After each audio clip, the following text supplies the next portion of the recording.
আমের গুটি হলুদ হয়ে যাচ্ছে, আমের পাতা হলুদ হয়ে যাচ্ছে, কোনোভাবে তা রোধ করতে পারছেন না, তবে আজকের ভিডিও আপনার জন্য। এই জুলাই মাসে 12 মাসি আম গাছে যে গুটিগুলো এসেছে, যদি সেগুলো হলুদ হয়ে যায় তবে চিন্তা নয়, শুধু দুটো স্প্রের মাধ্যমে আমরা সেগুলো আবার সবুজ, সতেজ এবং সুস্থ করতে পারি। আর তারপরে কিন্তু ঝরার প্রবণতা একদম আসবে না। দেখুন কত সুন্দর গুটিগুলো না। এর মধ্যে কিন্তু কিছু গুটি আবার ঝরে গিয়েছে হলুদ হয়ে।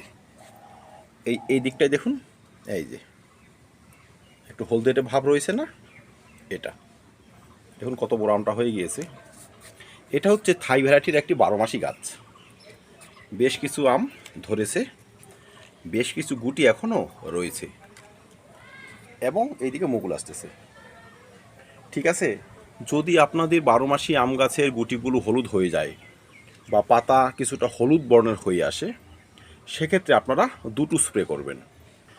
প্রথম স্প্রেটি হচ্ছে একটি ভালো মানের কীটনাশক এবং ছত্রাকনাশক। দর্শক, কীট যদি এ সমস্ত মুকুলের বা এ সমস্ত গুটির রস চুষে খেয়ে নষ্ট করে দেয়, সেক্ষেত্রেও কিন্তু এরা হলুদ হয়ে যাবে, ঝরে যাবে।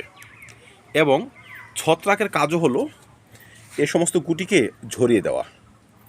তবে আমরা যদি একটি ভালো মানের কীটনাশক এবং ছত্রাকনাশক স্প্রে করতে পারি, সেই ধরনের সমস্যা আসবে না।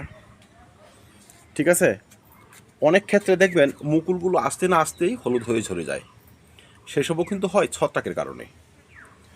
আর যদি একটু ভালো মানের একটি কীটনাশক ছত্রাকনাশক স্প্রে করতে পারি, সেই ধরনের সমস্যা আসে না। আপনারা কী করতে পারেন, স্প্রিন্ট মাত্র 1.5 গ্রাম এবং প্রোফেক্স সুপার মাত্র 1 ml একত্রে মিশিয়ে গাছে স্প্রে করতে পারেন। কারণ স্প্রিন্টে রয়েছে সিস্টেমিক এবং কন্ট্যাক্ট, ম্যানকোজেব, কার্বনডাজিম ছত্রাকনাশক। ঠিক আছে, আর প্রোফেক্স সুপার রয়েছে প্রপিনাফস, সাইপারমেট্রিন। বাংলাদেশের বন্ধুরা মেনসার এবং প্রোফেক্স সুপার একত্রে মিশিয়ে স্প্রে করতে পারেন, বা আপনারা গ্রুপ মিলিয়েও নিতে পারেন। ঠিক আছে, 7 দিনের ব্যবধানে মাত্র 2 বার স্প্রে করলেই বাজিবাত, গুটি ঝরা একদম বন্ধ হয়ে যাবে। দ্বিতীয় যে কারণে গুটিগুলো হলুদ হয়ে যায়, সেটা হচ্ছে ক্লোরোসিসের আক্রমণ। আমাদের আম গাছগুলো যদি ক্লোরোসিসের মতো সমস্যায় ভোগে, সেক্ষেত্রে কিন্তু সে গুটিগুলোকে হলুদ করে ঝরিয়ে দেবে। আর ছাদ বাগানের ক্ষেত্রে আপনার টবের গাছে ক্লোরোসিস হতেই পারে। ক্লোরোসিস রোগটিকে সারাতে পারে যে উপাদানটি, তার নাম হচ্ছে এপসম সল্ট।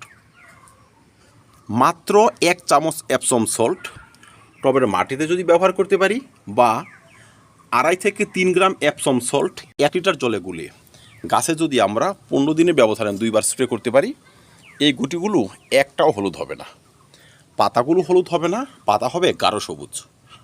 যখন গাঢ় সবুজ হবে, তখনই কিন্তু গুটিগুলো গাছে লেগে থাকবে। দেখুন কত সুন্দর গুটিগুলো না, এগুলো আমি ঝরতে দিতেই পারি না।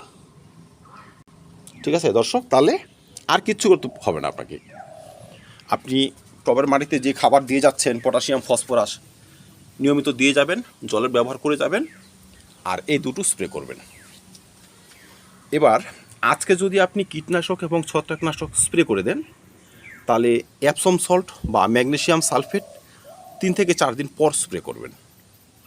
আবার ঠিক 7 দিন পর আপনি কীটনাশক, ছত্রাকনাশক স্প্রে করলেন, ম্যাগনেসিয়াম সালফেট তার 5 থেকে 7 দিন পর স্প্রে করে দেবেন। 2 বার স্প্রে করলেই পাতা, গুটি, ফল সব সবুজ, ঝরার প্রবণতা একদম বন্ধ।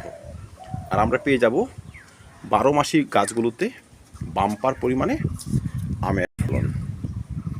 এই দেখুন কত সুন্দর আমগুলো হচ্ছে, কত সুন্দর আমগুলো হচ্ছে। তো দর্শক, এটা শুধু থাই ভ্যারাইটির এই গাছ নয়, 12 মাসে যে কোনো গাছে এখন মুকুল আসতেই পারে, গুটি আসতেই পারে। তাদের সুস্থতার জন্য এই দুটো স্প্রে করে যত্ন শুরু করুন। আর এই যত্নে শুধু আম নয়, আম, লেবু, যে কোনো গাছের ফলনকে আপনি বাড়াতে পারেন, গাছকে সবুজ রাখতে পারেন, গুটিকে গাছে ধরে রাখতে পারেন। ধন্যবাদ। আম চাষ নিয়ে আরও ভিডিও রয়েছে চ্যানেলে, সেসব দেখে নেবেন, চাষ ব্যবস্থা একদম ইজি হয়ে যাবে। তো ভিডিওটি ভালো লাগে লাইক এবং শেয়ার করবেন, চ্যানেলটি সাবস্ক্রাইব করে পাশে থাকবেন। ভিডিওটি দেখার জন্য অসংখ্য ধন্যবাদ।